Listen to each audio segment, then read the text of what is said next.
Welcome back, everybody. Today we've got Ben Reno-Weber, a veteran Civic entrepreneur and the 2025 champion of Awesome Inc.'s 5 Across Finals. He now channels his expertise into his winning venture, Essential Innovations. His work continues to forge people's centric, data-driven solutions rooted in the belief that the best ideas come from within the community. Ben, welcome to the show. How are you?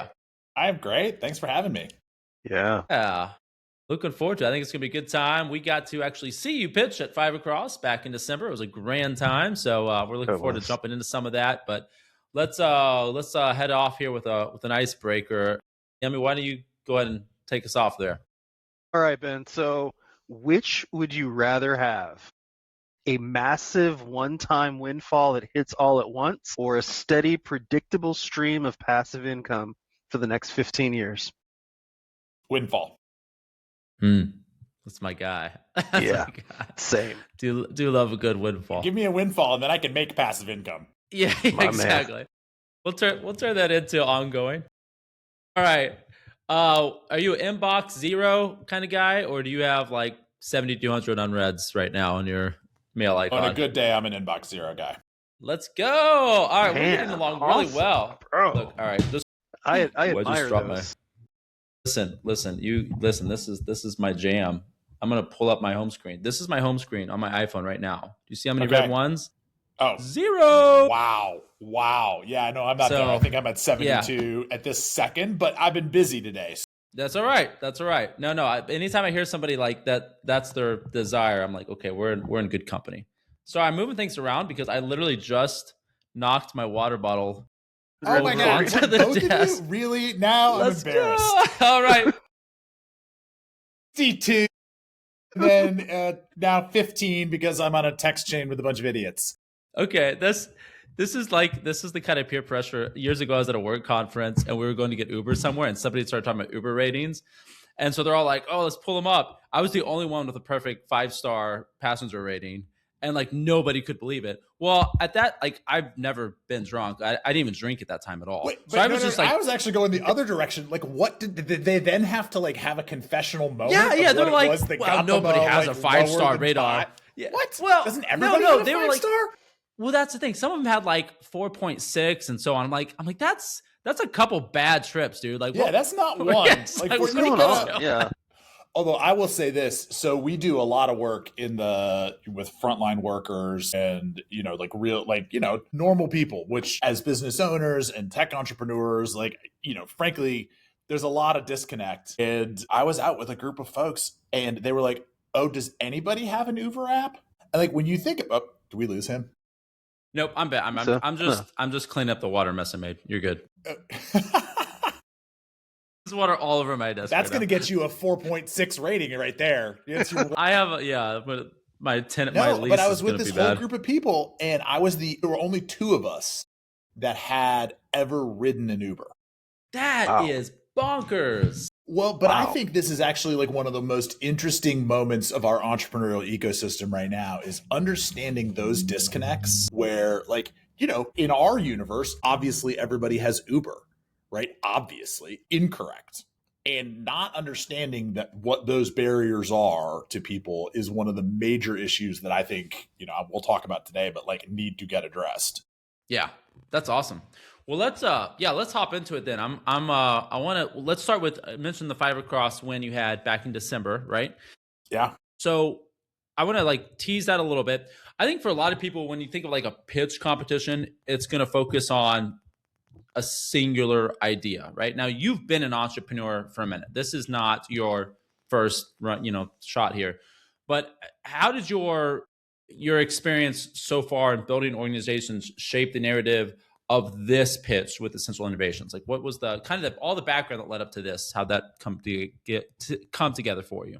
Yeah, so I think there's 3 things that are really salient in my own entrepreneurial journey and the bit journey to that pitch. One of which is really entrepreneurs should solve problems they have, or at least deeply understand. And in the pitch context, the authenticity of saying this is a problem that I have a comprehensive knowledge of comes through. But Yeah. that's also true about actually starting the business. I've done a lot of entrepreneurial coaching in between my first startup and this one. And, people have this outsider idea like, oh, I'm going to go solve this problem that I think might exist in this other industry without deeply understanding it. And so I think part of my journey now is like the problem that we're trying to solve is one that I understand better than most people, which is what gives me, I think, the platform for having that thing or that insight. I think the other piece that's really been interesting to me is, we're at this different moment in our ecosystem of innovation where previously you had an idea. So my last company was a volunteer tech company. I ran a YMCA. We had all these kids doing amazing volunteer work, and we had all these adults that we needed to help support them. And we had no good mechanism for communicating or storytelling about either of them. So that was the company. It's called Mobile Serve, 700 schools now. But it was a problem I deeply understood, but I had no concept of how to do this. And by the way, to even test whether there is a there, you had to raise money.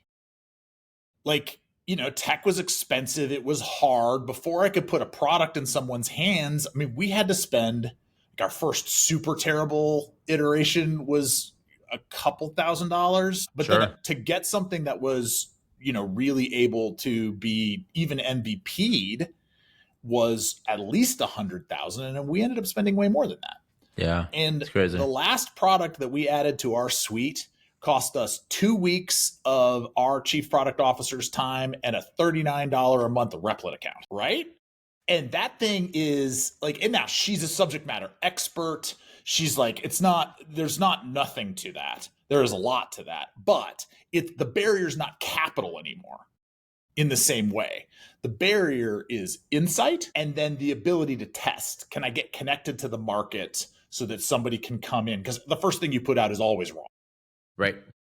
Yep. So that's the part that's really interesting to me about what's happening in the entrepreneurial ecosystem right now. Yeah, that's good stuff. It's good stuff. I love that.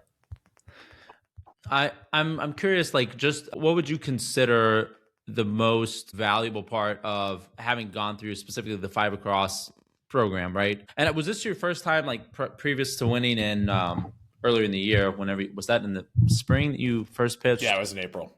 Yeah. So have you pitched with Five Across previous to that and other ventures? Was this the first time? Okay. Tell me, like, was it coming out of that in April and then in the finals in December, partnerships, just mentorship? What was like kind of the big takeaway that you really got from that whole experience? So I think the value of the pitch was really threefold. One, the discipline of getting your messaging down to 5 minutes where you could convey what's going on clearly for a generalist audience. Like, just that process by itself was awesome. The second piece was they gave you some coaching. So that was really helpful. I mean, I've actually known my pitch coach, who I won't say her name, but for a long time. And at the end of my first practice session with her, she was like, dude, that was terrible. And I was like, what are you talking about? Like, I coach entrepreneurs. This isn't my first go around. And she was We're like, friends. You can't say that to me. Yeah, nope. You got to cut all of this garbage. Gosh. So that was really That's helpful. awesome. And then it's already led to a ton of leads of people Awesome. saying, oh, I'm really interested in this. Can I connect you too? Yeah, that's cool. Yeah, good stuff. All right, Yemi, what was in your head? Come on. Ben, I have way too much adult ADD for that, man. Like, stuff has happened since then. Okay. All right. Fair. Hey, Ben's the squirrel guy. Like, this is your man right That's here. true. Yeah. Am I wearing squirrel socks today? I'm not wearing my squirrel socks today. Oh, But- man. Yeah. You know what, No. Aram? Cut it off. Shut it. And the recording. Want to come That's back, it. guys. Yeah, no squirrel socks. We're done. I'm out. So speaking of squirrels, use the run on the entrepreneurial operating system, EOS, which is just a wonderful mechanism for managing your business. But my team is hilarious. I mean, they're great. And so they have named the process of taking my ideas and documenting them and then putting them away for future discussion. Well, we're going to put them in the squirrel sanctuary. And so every time I have an idea, adult ADD, they're like, oh, tell us more.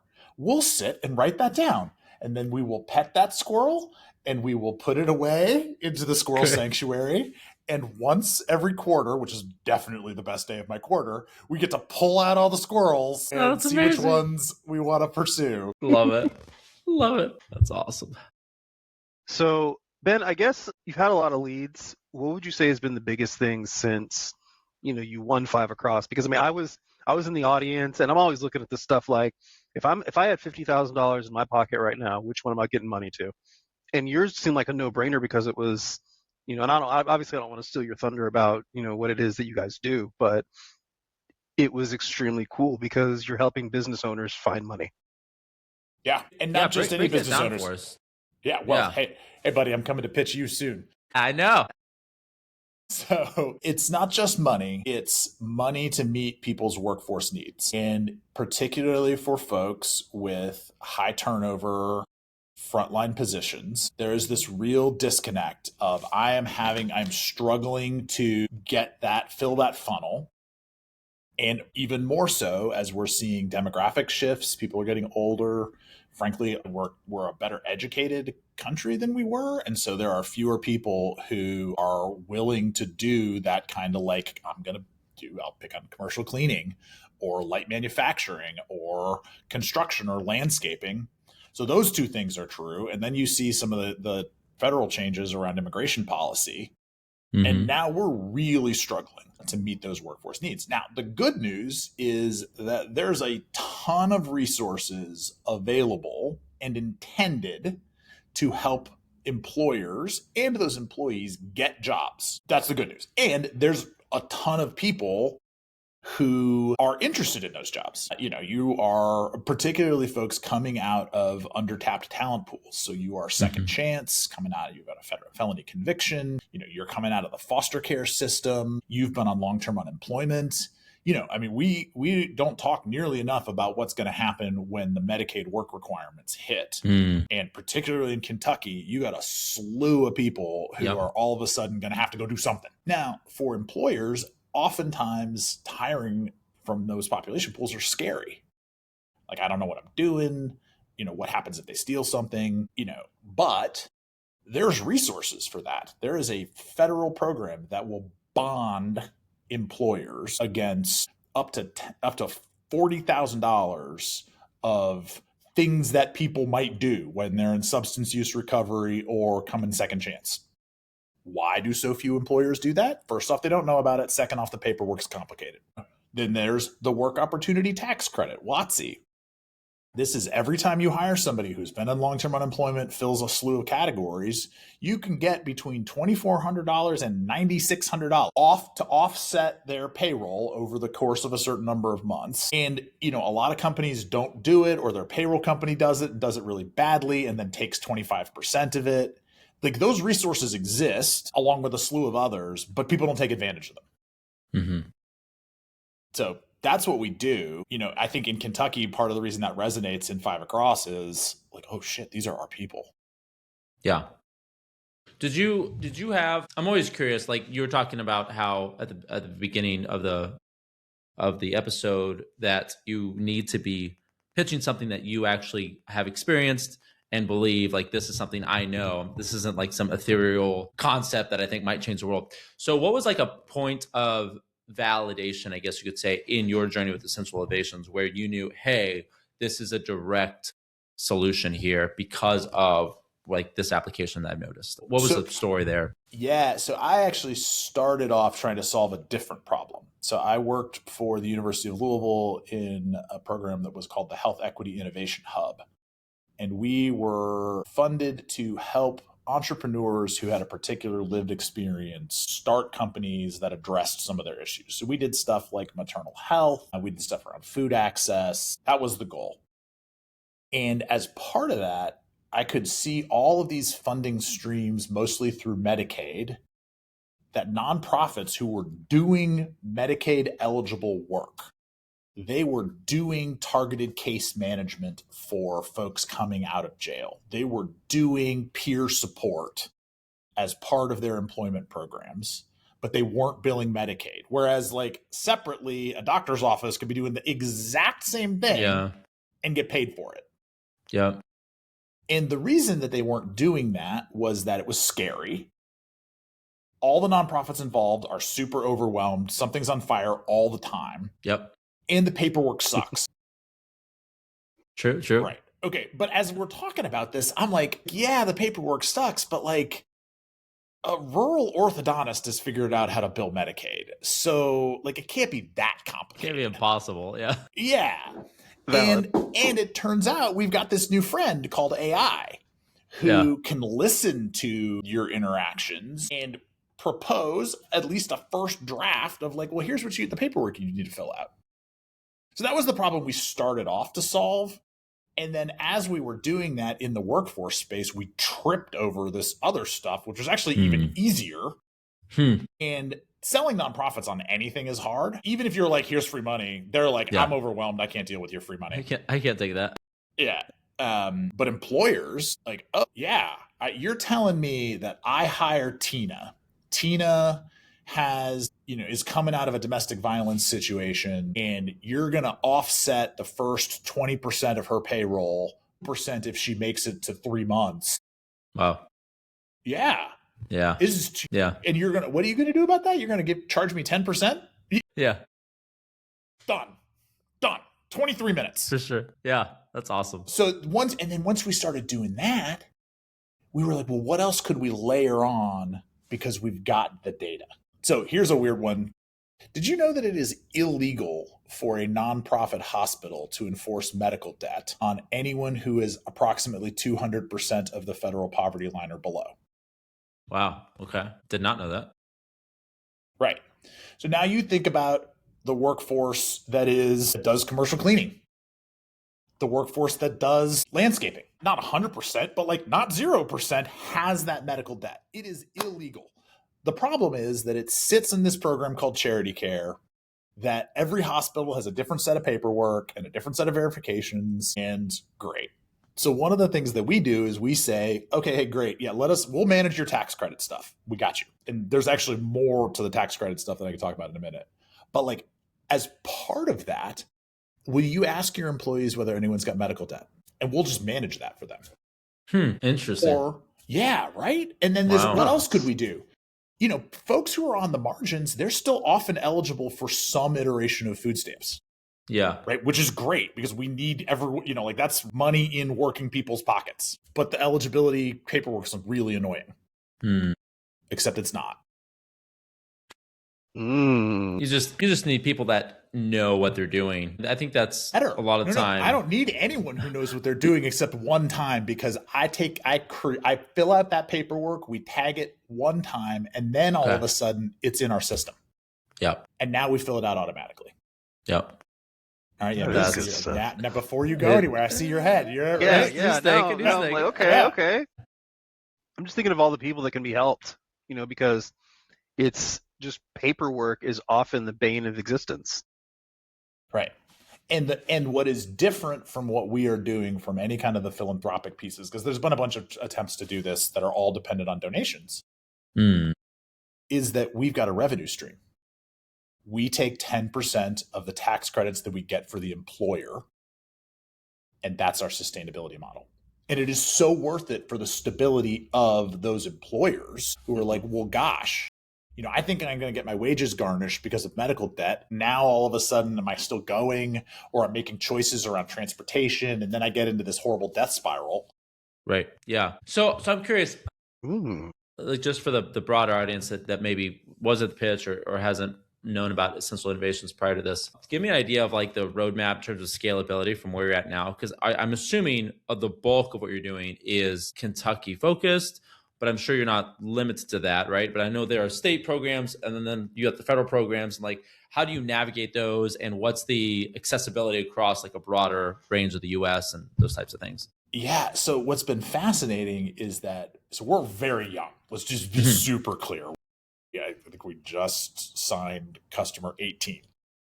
So that's where we are. Yeah. As of Q3, we've billed for less than $10,000. But what's happening is that the nonprofits and the government agencies that are intending as part of their mission to support these different aspects of the workforce are saying, wait, you can make it more appealing for employers to hire our people. Well, will you talk to this company? Yes. Will you talk to this company? Yes. And then we've started doing some social media outreach, and friends of mine who I haven't talked to in years are running. I got one guy in Utah who I probably have talked to once since we were in business school together in 2009. Okay. Yeah. He runs a roofing roll up, and he's got great. 5 roofing companies. Yeah. Jeez. So now we are able to operate in Utah. We are, knock on wood, about to sign a contract in Indiana for 3 healthcare spaces. We've got Awesome. one in one of the Dakotas. So people are coming to us that way, which is wonderful. Good. Yeah. And then the other piece that's so interesting about this to me is there are all of these credits that exist at the local level. Mm-hmm.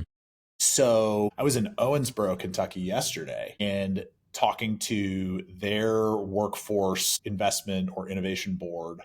And they were like, oh man, yeah, I've got these youth focused programs. But they're only applicable to manufacturing. Okay. Well, is that on your website anywhere? No. How do people know about that? Well, it's relational, but I'd love to get some help from you in codifying that and making it so that, oh, all right, there's an automated process behind, oh, you're a manufacturer in the Green River area and you're hiring youth to do welding. Cool. Not only is there the work opportunity tax credit, but also there's Kentucky Trains and there's this incumbent worker training. Yeah. And so what we're able to do is say, okay, great, here's this opening point.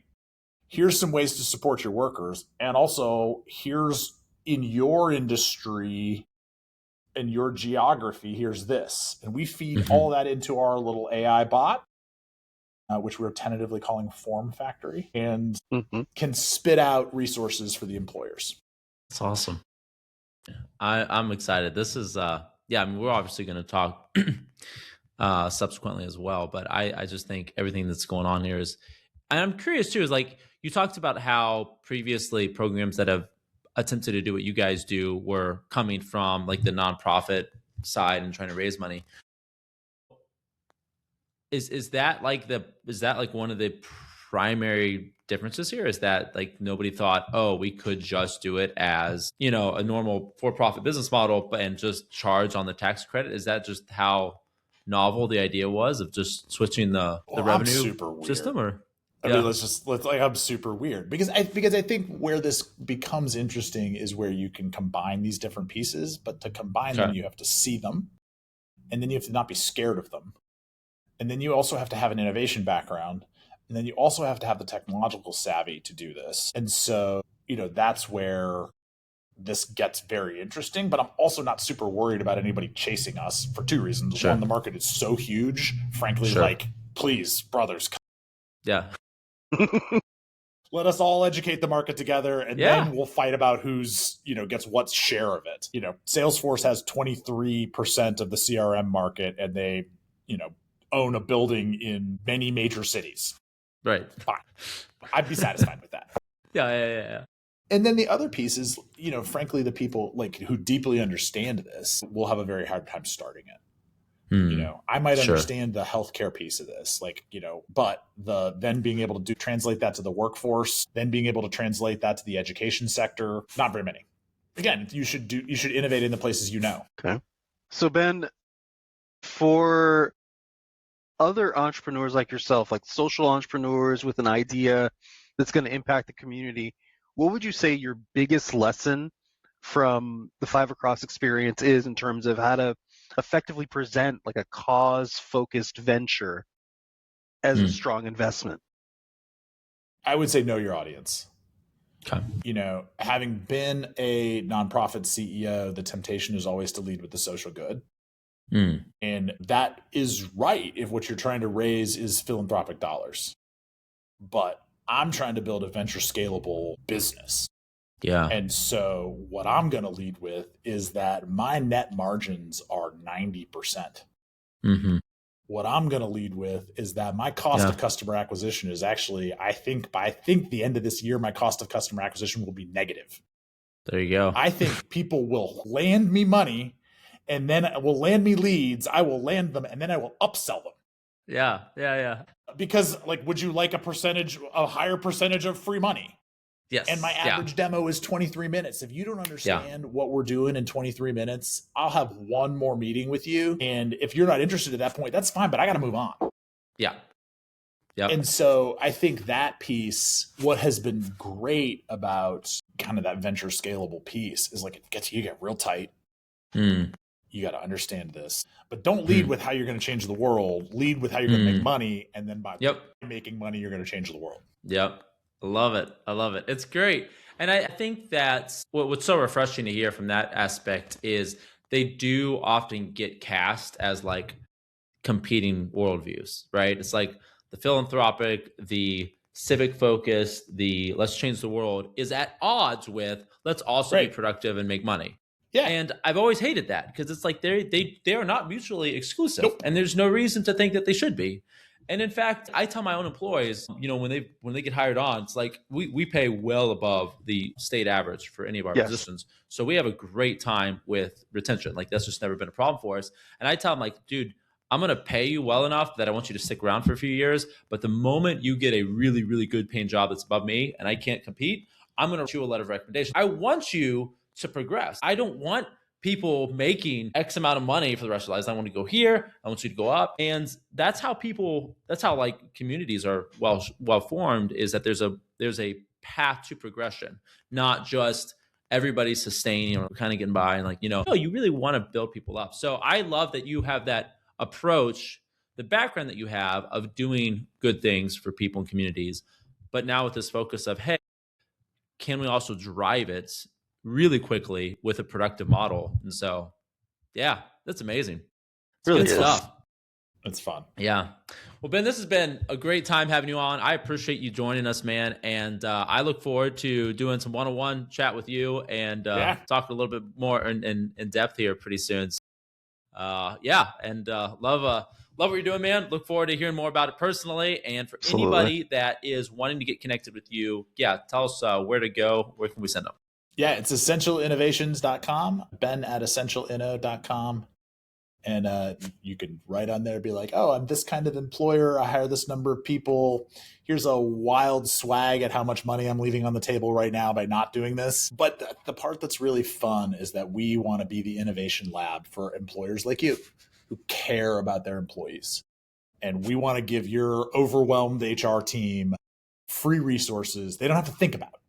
Like, here's just additional reasons to stay with us as long as it makes sense. And I love hearing you say that. Like, growing people is the most important thing that employers do. It's awesome. Well, Ben, thanks again, man. This has been Thank you guys. It's been fun. And hope you have an awesome rest of your week ahead. And we'll catch up with you soon, brother. Likewise. Yes, we will. All right. Take care. Cheers. Take care. Bye.